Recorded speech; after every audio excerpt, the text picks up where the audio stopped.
My husband went to the bank every Tuesday for 38 years. When he died, I discovered why, and I was left paralyzed.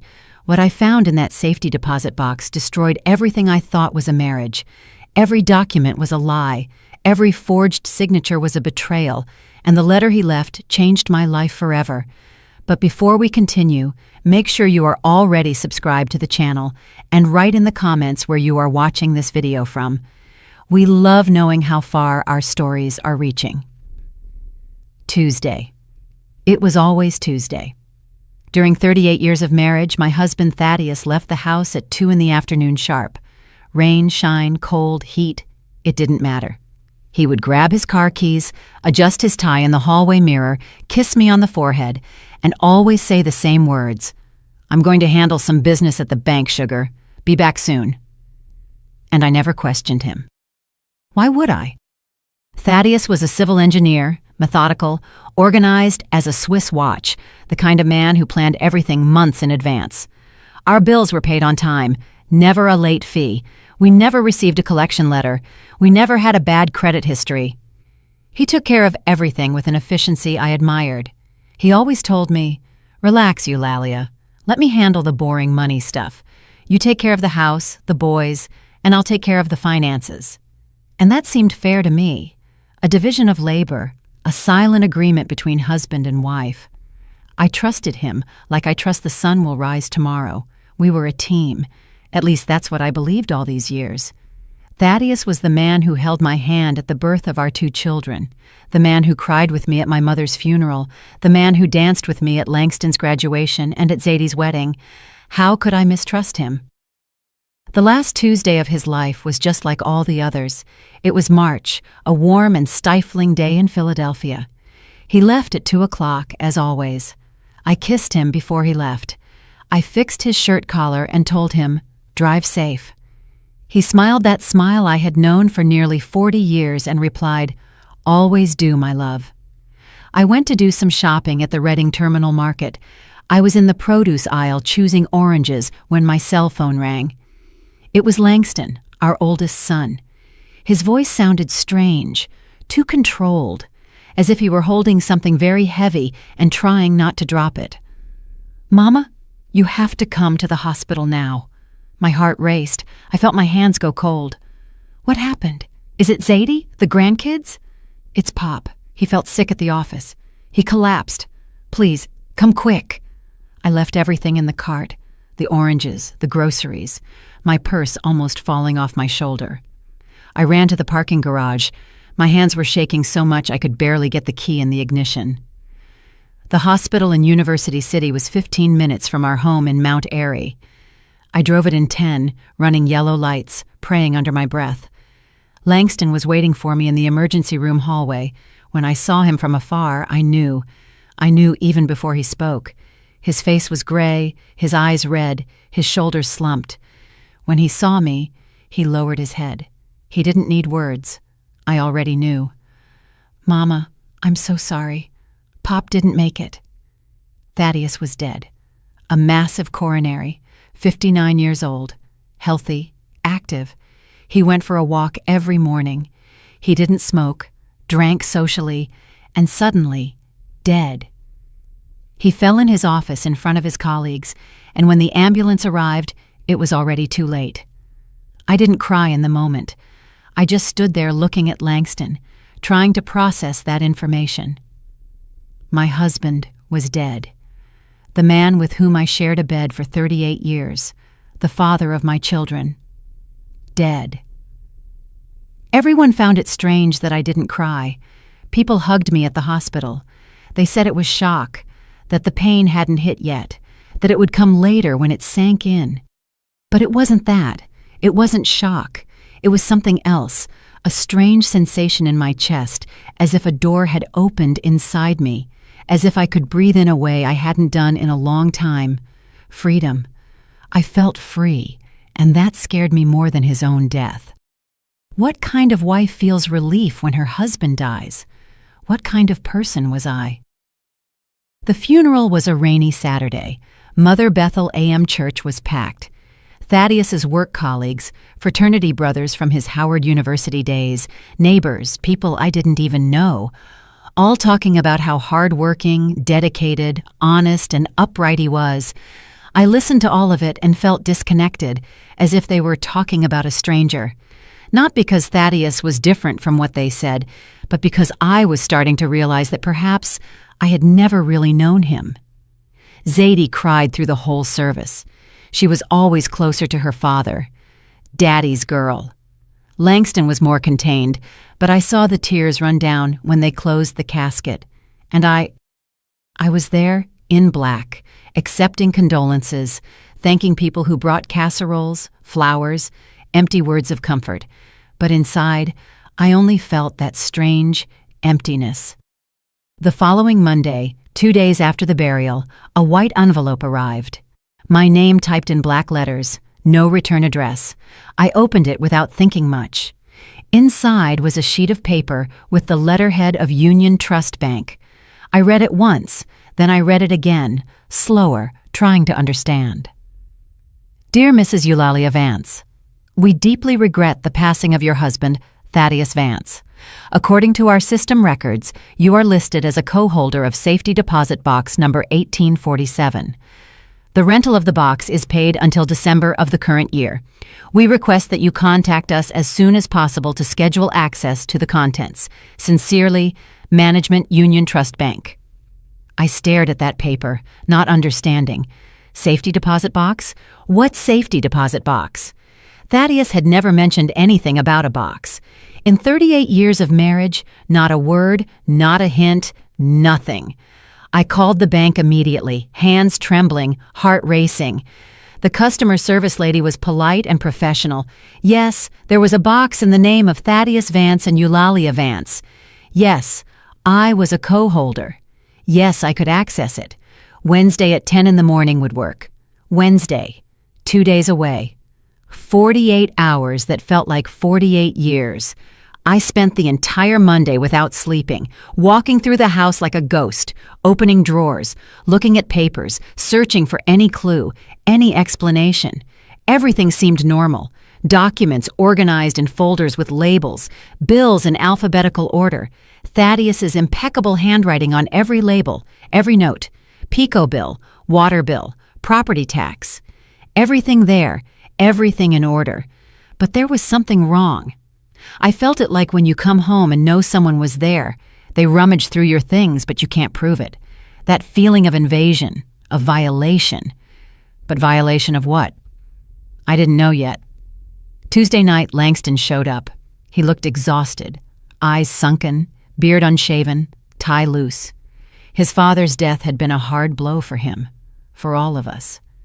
Mama, we need to talk. Those words. Everyone knows nothing good comes after them. We sat in the kitchen. He placed a thick folder on the table. The kind of folder lawyers use, manila with an elastic band. I was organizing the documents from Pop's office, the papers for his consulting firm. There's something weird here, something that doesn't add up. My stomach turned. What kind of thing? Langston opened the folder. Inside were bank statements, papers I had never seen, numbers that made no sense. He pointed to a specific line. Your joint account, Mama, the one that always held your money, it's practically at zero. It only has $1,200. $1,200? What do you mean zero, Langston? That's not possible. There has to be a mistake. We always had money in that account. Your father deposited his check. I deposited my pension. How can it be at zero? I don't know, Mama, but here it is. And there's more. The savings account you guys had, the one Pop always said was for emergencies, it doesn't exist anymore. It was closed 6 months ago. I felt the floor open up beneath my feet. And the retirement fund? The investments your father made? Langston shook his head slowly, as if he were afraid of breaking me with the words. I didn't find anything, Mama. Nothing. I looked through all the documents in his office. I called the accountant, the bank manager. Nothing. It's like it never existed. But it has to exist. Your father worked his whole life. We always saved money. Always. Where did it go? I don't know, but I'm going to find out. That night I didn't sleep a wink. I lay on the empty side of the bed, staring at the ceiling. I knew by memory, every crack, every shadow, thinking about the Tuesdays. 38 years of Tuesdays. I'm going to resolve some things at the bank. What was he resolving? What was he doing all that time? Memories started to come back, small details I had never paid attention to. Thaddeus coming back from the bank, tense, irritable, distracted. I would ask, "Everything okay, honey?" And he would answer, "Everything's fine, just tired." How many times, how many Tuesdays did he come back like that? And I never questioned him. I never investigated, because trusting was easier than doubting. Wednesday arrived cold and gray, the kind of day that seems to announce trouble. I dressed carefully. Black slacks, white blouse, navy blue blazer. It wasn't clothing, it was armor. I looked at myself in the mirror. 60 years old, gray hair I insisted on dyeing chestnut brown, wrinkles around the eyes, marks of a life lived. But what life had that been, after all? Langston wanted to go to the bank with me, but I told him no. Whatever was waiting for me in that safety deposit box, I needed to see it first. Alone. Some things have to be faced without an audience. The bank was modern, a building of smoked glass in Center City. Glass, steel, cold lights that made everything look artificial. The manager met me in the lobby, a woman in her 50s, hair in a perfect bun, gray tailored suit, professional smile. "Mrs. Vance, my deepest condolences. Your husband was a client for many years, an admirable man." Admirable. That word again. Everyone thought Thaddeus was admirable. Was I the only one starting to doubt? She took me to the vault. We went down in a silent elevator.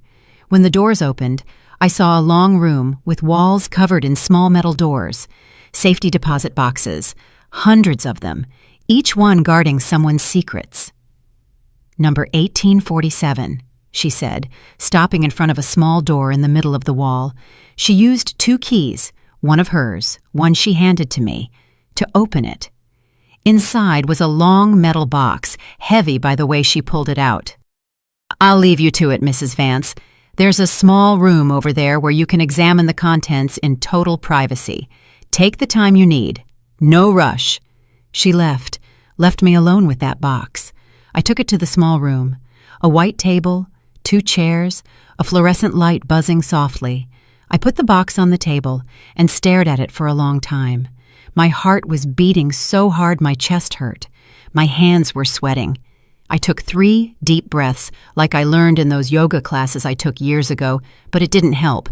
The fear was still there, cold in the pit of my stomach. I opened the box. Inside were folders, many of them, organized with that meticulous care typical of Thaddeus. Handwritten labels, everything in its place, everything in order, as always. The first folder was marked, "Real Investments, Do Not Open, Do Not Open." He had written that as if he knew one day someone would find it, as if he had left a warning. But I opened it. Of course I opened it. What I saw took my breath away. Pages and pages of losses. Stocks that crashed, companies that went under, businesses that never worked out, investments in startups that disappeared, funds that turned to dust. Hundreds of thousands of dollars lost. But they weren't accounts I knew. They weren't the investments Thaddeus showed me. They were secret accounts, only in his name. Account at Chase, loss of $85,000. Account at Citibank, loss of $120,000. Account at a brokerage firm I had never heard of, loss of $210,000. The numbers danced in front of me. How much money was that? How much of our life had been thrown in the trash? The second folder was even worse. Much worse. Loans. Urgent. I opened it with hands that were now trembling uncontrollably. Loans. 3 of them. All using our house as collateral. The house we had lived in for 40 years in Mount Airy, the house where I raised my children, where I planted rose bushes in the garden, where I painted every room, where I kept every memory. Thaddeus had put our house at risk. He had used it as collateral to get money, and I knew nothing. Not a word, not a conversation. First loan, $110,000. Second loan, $120,000. Third loan, $90,000. Total debt, $320,000. On our house. My house. My hands shook so much I almost dropped the folder. The air seemed to have vanished from that little room. I couldn't breathe right. The room seemed to be spinning. I leaned on the table, closed my eyes, tried to concentrate, but the numbers were still there, burning behind my eyelids. $320,000. The third folder destroyed me completely. Credit cards. Mrs. Eulalia Vance. My name. My full name. I opened the folder. Credit cards, 15 of them, all in my name. Accounts I never opened, cards I never saw, but there they were. My full name, my social security number, my date of birth, my signature. Only it wasn't my signature. It was similar, very similar, but it wasn't mine. It was forged. Thaddeus had forged my signature. My own husband had stolen my identity. I checked each card, one by one, with hands that wouldn't stop shaking. Discover, limit of $10,000, exceeded by $2,000. Capital One, limit of $15,000, exceeded by $17,000. Amex, limit of $8,000, exceeded by $9,000. And so on. 15 cards, all maxed out, all with accumulated interest, all with my name, my social security, my supposed signature, total debt on the cards, $110,000. All in my name, all without me knowing. Every purchase, every withdrawal, every minimum payment, all done by Thaddeus, using my name, destroying my credit, turning me into a debtor, without me knowing. I sat there. For how long? I don't know. Could have been 10 minutes, could have been an hour. Time had stopped. I was trapped in that white room with those open folders in front of me, trying to process what I was seeing, trying to understand how the man who swore to love me, protect me, respect me, had done this to me. All the questions I didn't ask, all the documents I didn't question, all the times he told me, let me handle it. And I let him, because trusting was easier, because loving meant not doubting, because in 38 years of marriage, you build a story and you believe in it, even when the story is a lie. At the bottom of the box was an envelope, thick cream paper, quality stock, my name written by hand, by Thaddeus on the front. That handwriting I knew so well, the handwriting that wrote love notes when we were courting, the handwriting that signed the boys' report cards, the handwriting that wrote I love you in hundreds of birthday cards, Christmas cards, Valentine's Day cards. I opened the envelope with steady hands. The pain, the shock, everything had dissipated. What remained was something colder, sharper, rage, pure and crystalline. Inside was a letter, several pages written by hand. I started to read. Eulalia, my love, if you are reading this, I have already passed, and you found the box. You found everything, and now you know. I am so sorry. I know these words are empty. I know apologies aren't enough, but I need to try to explain. I need you to understand, even if you can't forgive me. He continued. 5 years ago, an opportunity came up. A new construction firm with big projects, contracts guaranteed with the city for the infrastructure updates. The owner was a guy I knew from college. He called me to invest, said it was absolute certainty, guaranteed profit. I could triple our money in 2 years. I thought of you, of us, of being able to give you a peaceful old age, trips to Martha's Vineyard, comfort, security. He went on. I put everything we had, all the savings, the retirement fund, the investments, everything. I thought in 6 months I would double the money and you would never need to know the risk I took. But the company went under. That so-called friend disappeared, and I lost everything. $450,000, 40 years of work evaporated. My hands gripped the paper so hard they almost tore it. $450,000, our entire life of saving, all the future we planned, thrown in the trash on a gamble, a bet. The letter continued. I panicked. I couldn't tell you. I couldn't see the disappointment in your eyes, so I tried to fix it. I took out the first loan, $110,000. I thought I could invest in something smaller, safer, and recover at least part of the money. I lost it all again. I took out the second loan, then the third, always thinking that next time I would get it right, that next time I would make it back. He explained the cards. The card's in your name, Eulalia. I know this is unforgivable, but the banks wouldn't give me credit anymore. My history was ruined. So I used yours. I thought it would be temporary, that I would pay it all off before you found out, but the debt only grew, the interest, the monthly payments, everything out of control. The Tuesdays. The trips to the bank every Tuesday were to try to negotiate, restructure debts, get more time, always more time. The managers already knew me, knew I was drowning, but I kept trying. I kept believing I would find a way to protect you from this. The final confession. When you read this, we will likely be in ruin. The house will go to foreclosure in a few months. The bank has already started the process. Your credit is destroyed. Your history is tarnished. All my fault. I know you will hate me, and you have every right. I wanted to protect you from my mistakes, but all I managed to do was make you pay for them. He finished. I don't ask for forgiveness because I know I don't deserve it.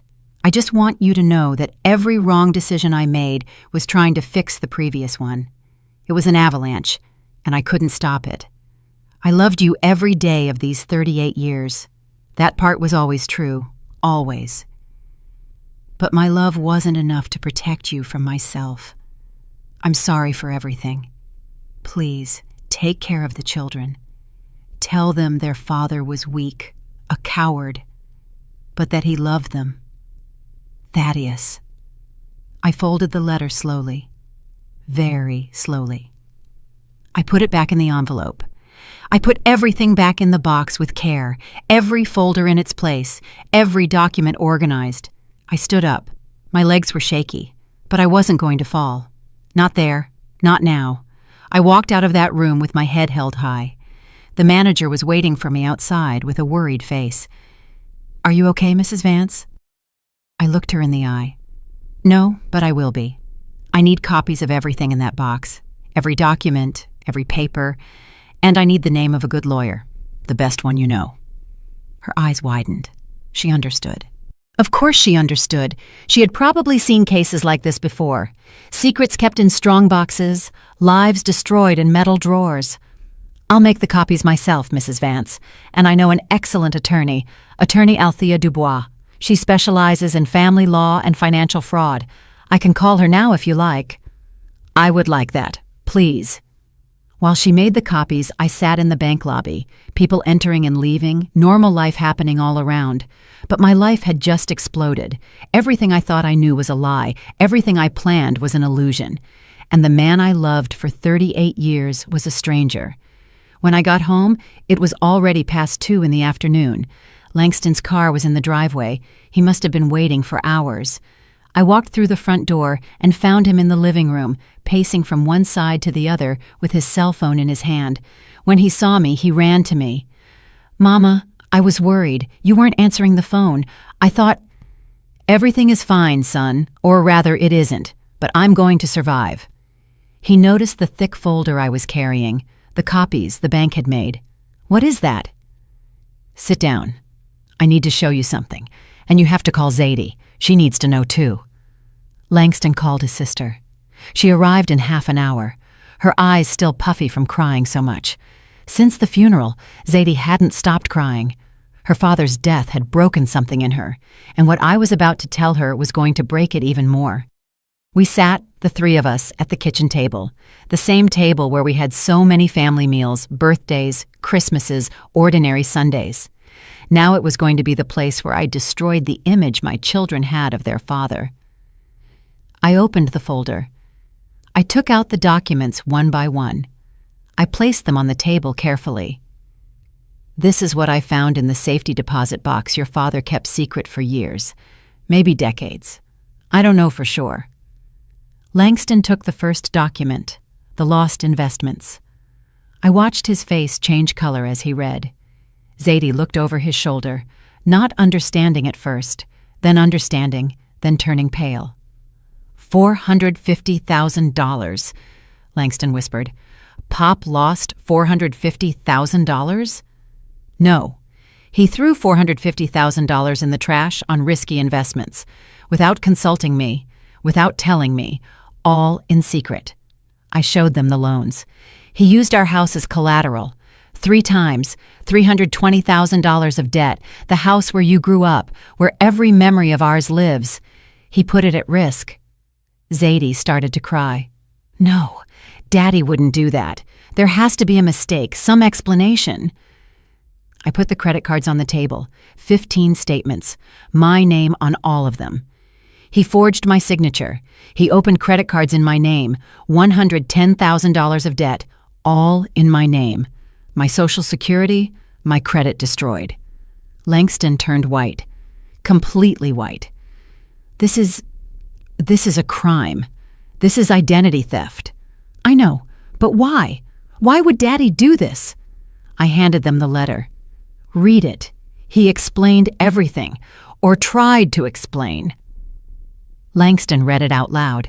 Every word was a stab wound. Zadie cried harder with every sentence.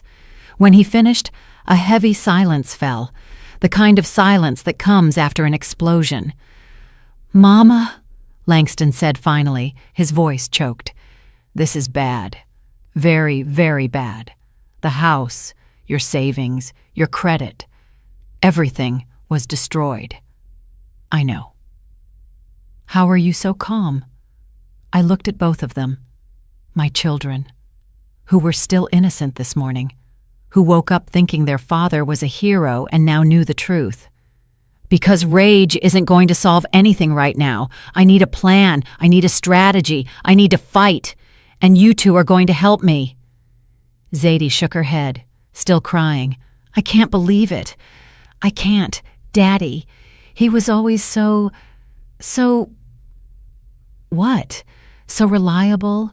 So honest? Well, yes, baby. I thought so too. But the truth is this, and the sooner we accept it, the sooner we can start fixing it. That night, I couldn't sleep again. I was exhausted, but my mind wouldn't stop. I went over the last few years looking for signs I missed, clues I ignored, and I found several. Thaddeus getting angry when I asked about money. Leave it alone, Eulalia. I know what I'm doing. Thaddeus changing the subject when I talked about retirement. We'll talk about that later. Thaddeus leaving nervous on Tuesdays, coming back tense, drinking more bourbon than usual. The signs were there. I was the one who chose not to see them. Or he was too good at hiding them. Probably both. The next morning, Zadie showed up early, unannounced. She knocked on the door at 7 a.m. When I opened it, she came in like a hurricane. Mama, we can't do this. Do what? Destroy Daddy's memory, sue the banks, say he committed crimes. We can't. I took a deep breath. Zadie, I am not going to be left with almost $500,000 of debt to protect the memory of a man who lied to me for years. But he was our father. He loved you, and he also stole from me. Both things can be true. She started crying again. People will talk. They'll judge us. They'll say horrible things about him, about us. And they will, but I prefer them saying the truth to living a lie. She left, slamming the door. Langston called an hour later saying his sister was inconsolable, that I needed to be patient with her, that she would understand. But I wasn't so sure. The lawyer, attorney Althea Dubois, saw me on a Monday, office in Center City, modern, big windows overlooking the skyline. She was a woman of about 40, natural hair styled short, sharp black suit, direct and steady gaze. The kind of woman who doesn't take nonsense. I told her everything. I didn't leave out a single detail. The investments, the loans, the cards, the fake signatures, the letter confessing it all. She listened without interrupting, taking notes on a tablet. When I finished, she leaned back in her chair and looked at me for a long moment. Mrs. Vance, I'm going to be completely direct with you. This is one of the worst cases of spousal financial abuse I have seen in my career, and I have seen many, many. The word hung in the air between us. Abuse. Your husband systematically destroyed your financial security over years. This isn't mismanagement of money. This isn't an error of judgment. It is deliberate fraud. It is identity theft. It is a crime under the penal code. But he died. What can we do? We can prove that you were not an accomplice. We can challenge every single one of those debts. We can possibly save your house by proving the loans were fraudulent. We can clear your name with the credit bureaus. But Mrs. Vance, she paused, it will be a war. It will take at least 6 months, probably more than a year, and it will cost money that I imagine you don't have right now. How much? My retainer and fees would be $30,000, plus court costs, expert witnesses, filing fees. In total, about $45,000. I thought about the $1,200 in the account, the zero balance savings, the pile of debts. I don't have that money. I figured I can do the following. I'll charge you $5,000 now to start the proceedings. The rest we can structure as a payment plan as you are able. It's not ideal, but it can be done because this is a case you have to win, and I'm going to make sure you win. That night I called Langston. I told him about the meeting with the lawyer, about the costs, about everything. He stayed silent for a moment. Mama, I have about $15,000 saved up. It's for the renovation on our house, but that can wait. I won't take it, Langston. No, that money is yours. Don't argue. You're my mother. Pop did this to you, to us. I'm going to help, period. I cried on the phone. For the first time since Thaddeus died, I cried for real, not from grief, from gratitude. Zadie, on the other hand, still wasn't speaking to me. She sent a short, cold email. Mama, I need space. I can't deal with the way you're destroying Daddy's memory. I'm sorry. Langston said she would eventually understand, that she just needed time. But I had seen this pattern before, in other families, in other cases. The person who refuses to believe the truth, the one who prefers the comfortable lie to the painful truth. The following weeks were a hurricane of paperwork.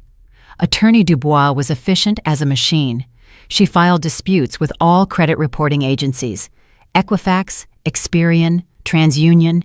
She contacted every credit card issuer with documentation proving the signatures were forged.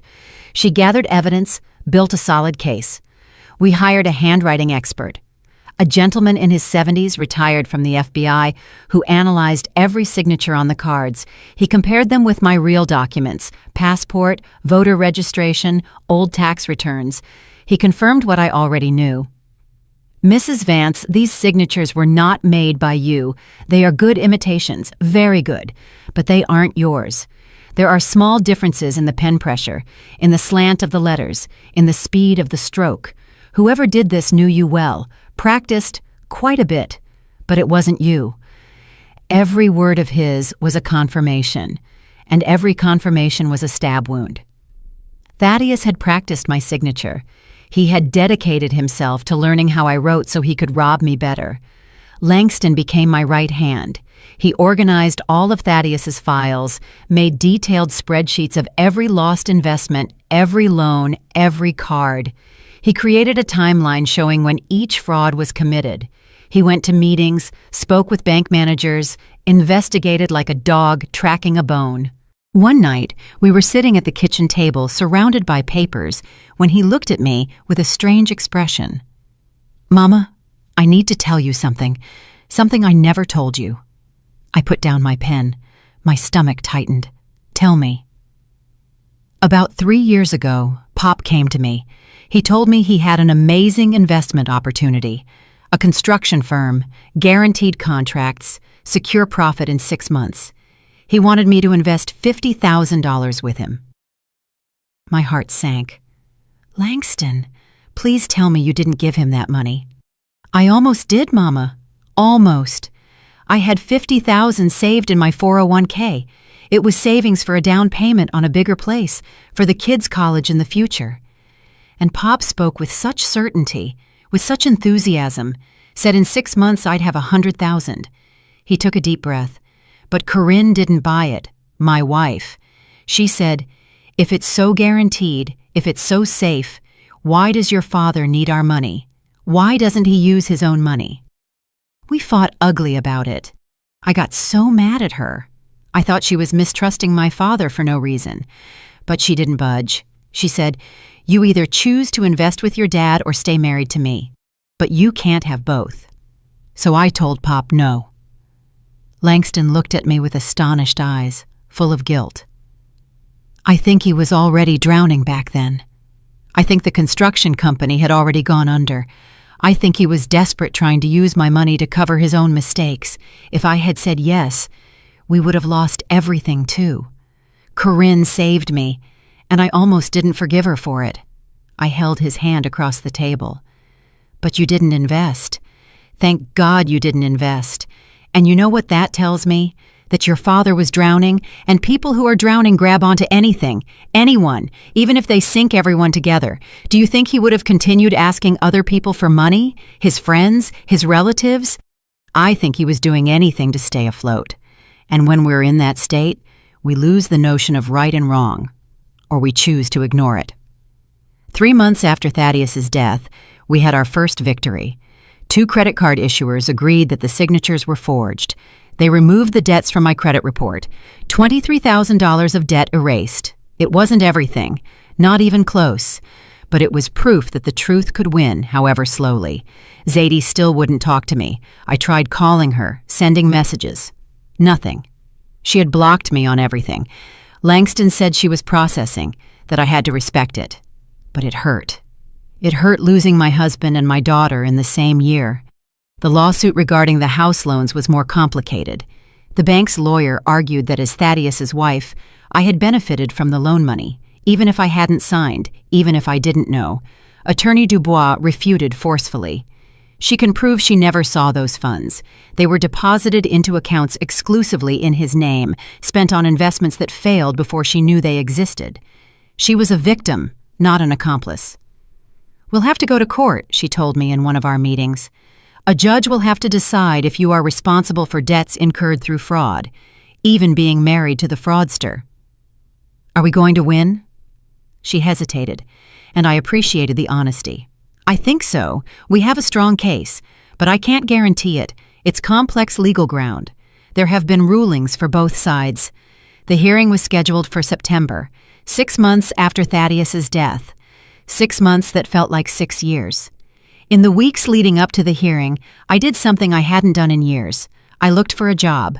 At 60 years old, I wasn't exactly in demand in the job market. I spent most of my adult life as a homemaker. I went back to working as an English teacher at language schools after the boys grew up. I retired 2 years ago, dreaming of traveling, seeing the world, enjoying the grandkids, enjoying the life I had built. Instead, I was applying for openings at clothing stores, restaurants, supermarkets, anywhere that would hire someone needing to start from scratch at 60. A language institute called me for an interview. The Wheatley Language Institute in Germantown. The owner was a woman in her 70s, completely white hair she didn't try to hide, bright red glasses, kind smile that reached her eyes. "So, Eulalia," she said, looking at my sparse resume. "English teacher for 15 years, retired 2 years ago, married for almost 40 years. Why do you want to go back to work now?" I could have lied, invented something about boredom, about wanting to stay active, about not standing being at home. Polite lies people say in interviews. But I was tired of lies, even polite ones. My husband died 4 months ago. After he died, I discovered he stole my identity, forged my signature, opened credit cards in my name, destroyed our finances. I need a job because I am fighting not to lose my house. Ms. Etta May, that was her name, put the resume on the table slowly. She looked at me for a long time.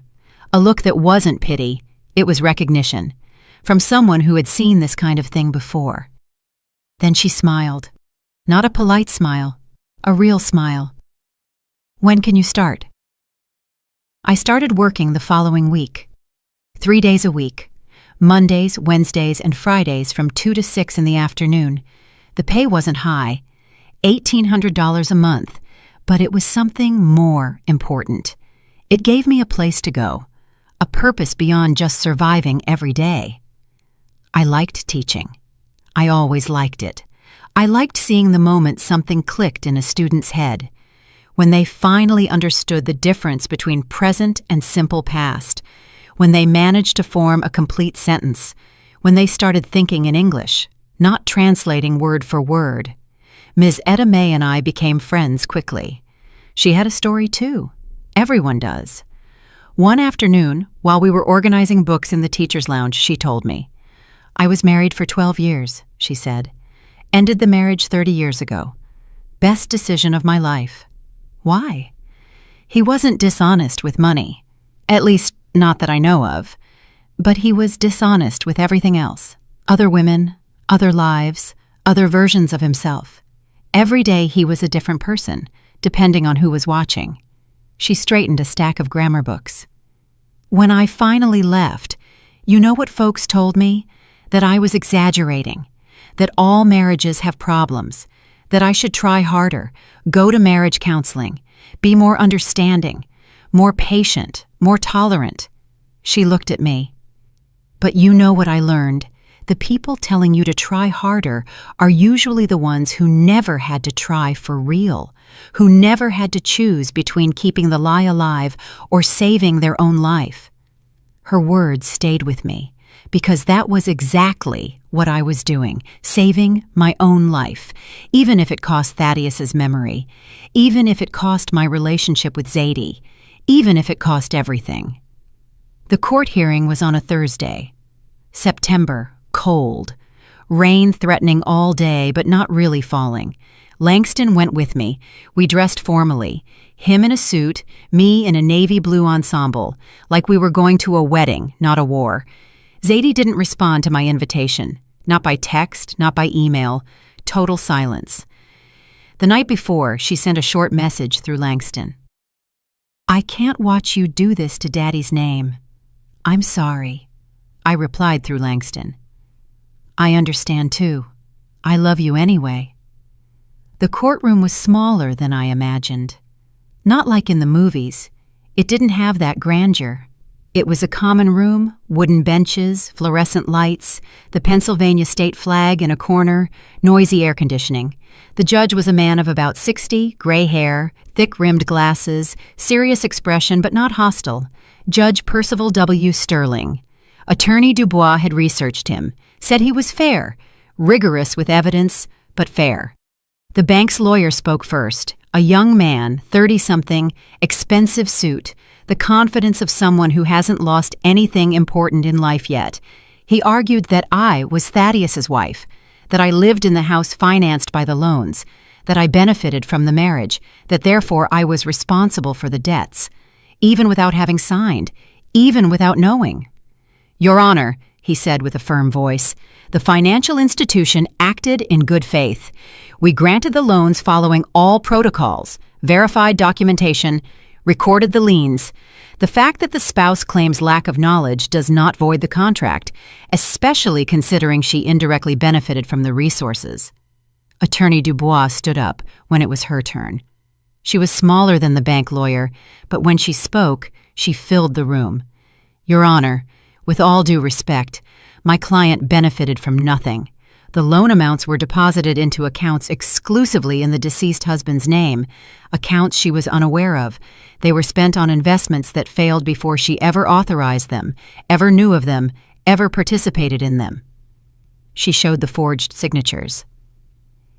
"Here is the affidavit from the forensic handwriting expert, retired with 30 years of service, stating categorically, these are not Eulalia Vance's signatures. They are forgeries. Good forgeries, but forgeries. My client was a victim of a crime, identity theft committed by her own husband." She showed Thaddeus's letter. "And here is the confession from the fraudster himself, admitting everything, every debt, every forgery, every lie.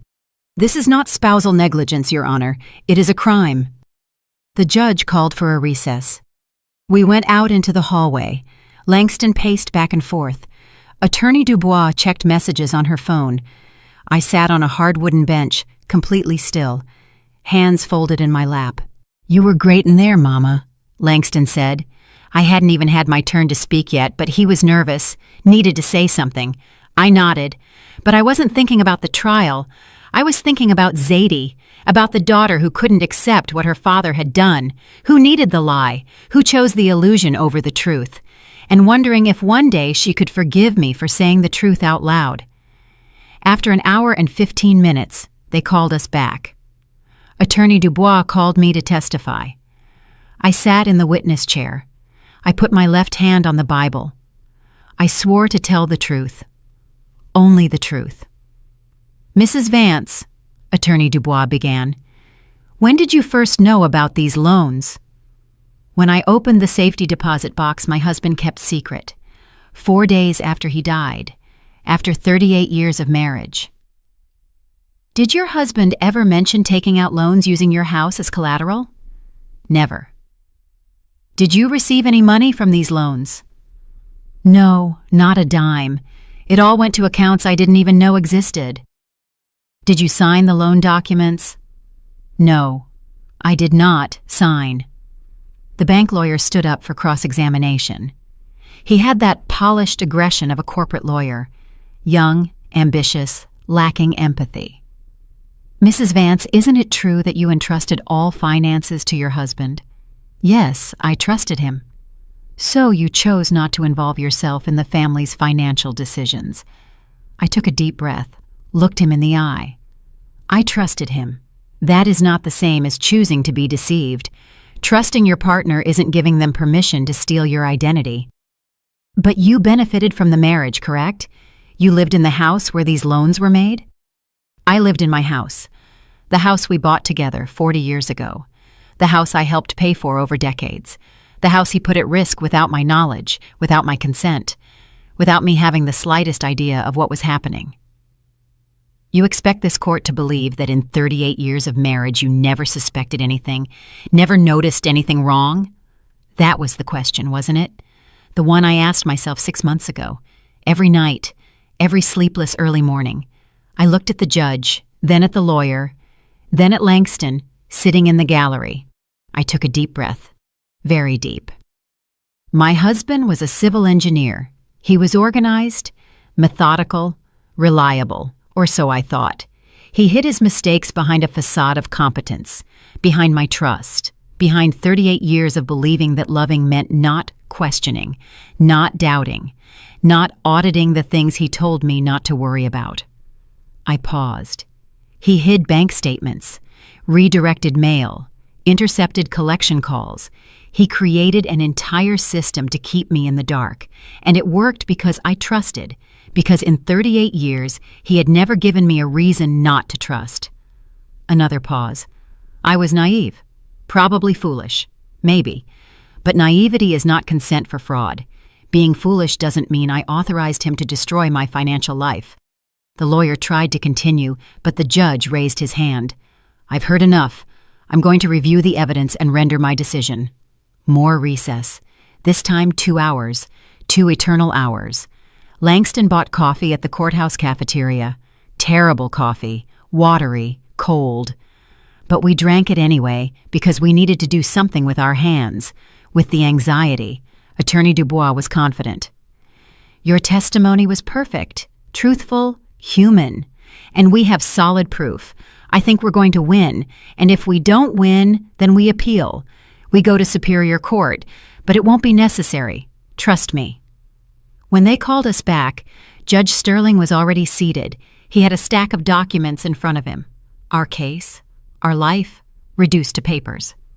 I have analyzed all the evidence presented, he began, voice deep, deliberate. The forged signatures, the categorical expert opinion, the emotional but consistent testimony of the defendant, and primarily the written confession of the deceased himself, admitting every fraudulent act. He looked at the bank lawyer. While I understand the financial institution's position regarding spousal benefit, I cannot ignore the clear and abundant evidence of systematic fraud committed without the knowledge or consent of Mrs. Vance. He struck the gavel, a sharp sound that resonated in the small room. I am ruling in favor of the defendant. The loans were contracted through fraud. They are therefore void. The liens on the property are canceled.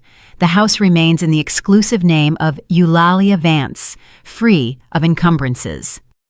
Langston squeezed my hand so hard it hurt. Attorney Dubois smiled, a small professional smile, but genuine. And I felt something that had been tight in my chest for months finally let go. We had won. The house was safe. But when we walked out of that courthouse onto the cold September street, I didn't feel triumphant. I felt tired, old, strangely empty. Because what had I really won? My house, yes. My clean name, yes. But I had also lost a marriage I thought I understood, a partner I thought I knew, and possibly a daughter who might never forgive me for saying the truth out loud. That night, my cell phone rang. Unknown number. I almost didn't answer, but something made me pick up. Mama! It was Zadie, voice choked as if she had cried for hours. Hi, baby. I need to tell you something. Can I come over? Of course, whenever you want. She arrived in half an hour, eyes red, swollen, makeup running, hair messy. She held a folder in her hand. She came in without saying anything, sat at the kitchen table, put the folder on the table. After the hearing today, I went to the bank. I asked to see all of Daddy's records, those you showed the lawyer, those from the lawsuit. I wanted to prove you were wrong, that there was some mistake, some different explanation. She took a deep breath, voice trembling. But you weren't wrong. It was all there. Everything you said, every document, every forgery, every lie. And there was more, Mama, much more. My stomach tightened. More? He had credit cards in my name, too. She opened the folder, pulled out statements. 5 different cards. I never opened these cards, never saw them, never knew. But they're here, in my name, my Social Security, my signature. Only it's not my signature. How much? $28,000. My credit is destroyed. I went to buy a refrigerator on installment plan last week. They denied me, said my history was bad, and I didn't even know. Ah, Thaddeus. Even dead, his secrets kept appearing like buried bombs waiting to explode. Zadie, I am so sorry, so much. I should have... No, Mama, I'm the one who should have believed you. I should have listened to you. But I couldn't imagine Daddy doing this. He was my daddy, you know. He taught me to ride a bike. He helped me with math homework. He walked me down the aisle. He cried when my babies were born. How could that person also be this other person who stole my identity? I held her hands across the table. Both people were real. The good father and the man who made terrible decisions. People aren't just one thing. They are complex, contradictory. They can love you for real and still hurt you deeply. She started to cry. A deep cry, the kind that comes from the bottom of the soul. And I stood up, walked around the table, hugged my daughter. Let her cry on my shoulder like she did when she was little and fell off the swing. We stayed like that for a long time. Attorney Dubois helped Zadie the same way she had helped me, filed the disputes, contacted the credit bureaus, built the case. The handwriting expert confirmed, not Zadie's signatures, forgeries made by Thaddeus. Langston gathered the family, the 3 of us, sitting in my living room, surrounded by documents, making plans, rebuilding. We're going to get through this, Langston said, together, as a family.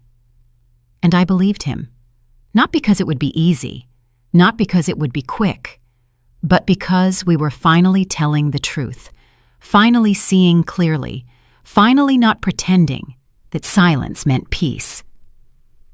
The language school became my refuge, more than a job. It was where I felt useful, where I had a purpose. Ms. Etta May taught me about administration, inventory, lesson planning, and most importantly, she gave me space to heal. One day, a woman walked into the school, about 40 years old, lost look. She stood in the entryway looking at the bookshelves.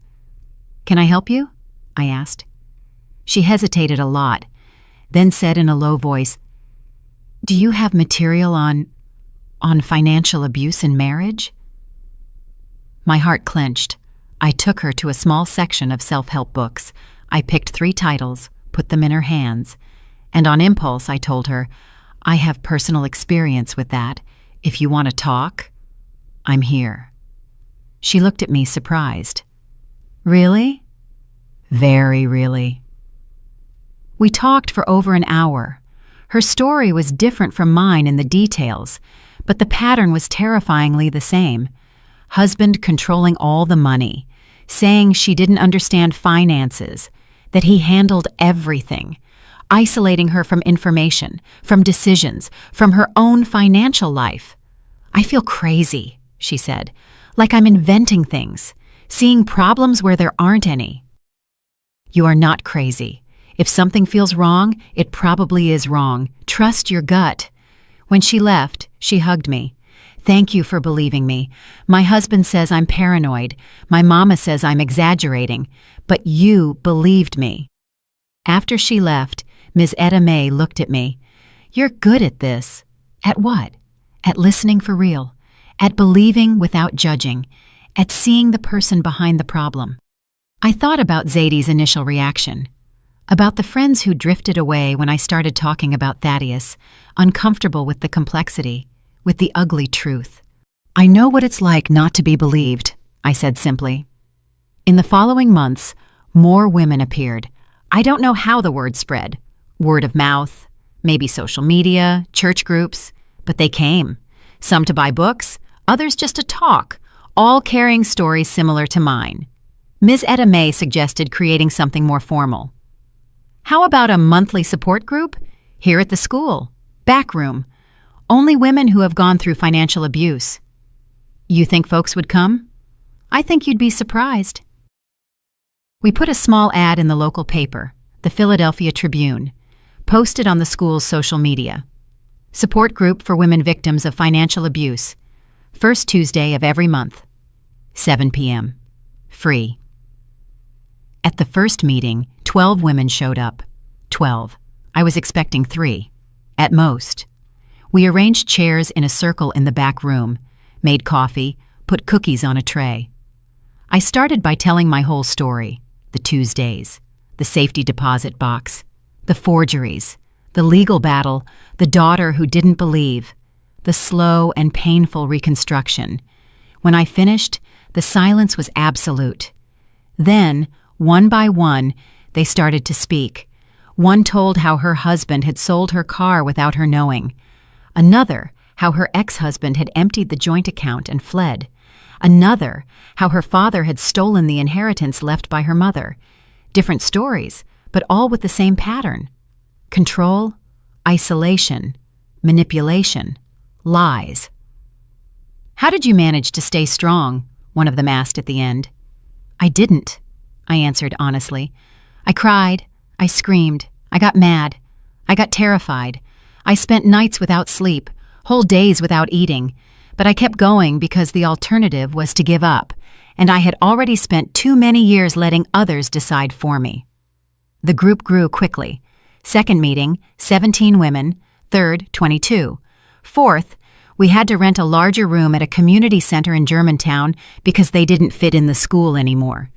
We shared resources, names of lawyers who charged a fair price, tips for rebuilding credit, strategies for dealing with family who didn't understand, useful websites, financial tracking apps, knowledge that could have saved me years of suffering.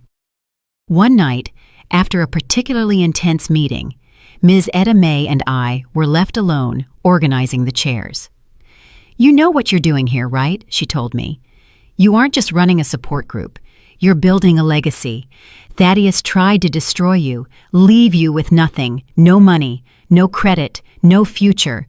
But you took what hurt you, and you are using it to help other women. You are transforming poison into medicine, pain into purpose." She fixed the last chair. "This isn't just survival, Eulalia. It's transformation. It's a silent revolution." I thought about that word, transformation. I spent so much energy trying to go back to being who I was before, trying to recover the life Thaddeus had stolen from me. But maybe that wasn't the point. Maybe the goal was to become someone new, someone forged in the fire of betrayal, of loss, of the hard work of rebuilding. 1 year after Thaddeus's death, we held the group's anniversary meeting. 28 women in a circle. Some I knew intimately, others were relatively new, all connected by the invisible thread of having trusted someone who broke that trust. When my husband died, I began, I thought my life had ended. In a way, it did. The life I thought I had, the marriage I believed in, the future I planned with such care, everything died with him. I looked around the circle, attentive faces, some crying silently, others nodding in recognition. But something else was born, not immediately, not easily, but gradually. A new version of me, stronger, wiser, more cautious, but also more compassionate, because now I know what it is to be deceived by someone you love. I know what it is to discover that your whole life was based on lies. I continued. What Thaddeus did was wrong. Legally, morally, ethically wrong. I'm not going to pretend otherwise. I'm not going to soften it. I'm not going to excuse it.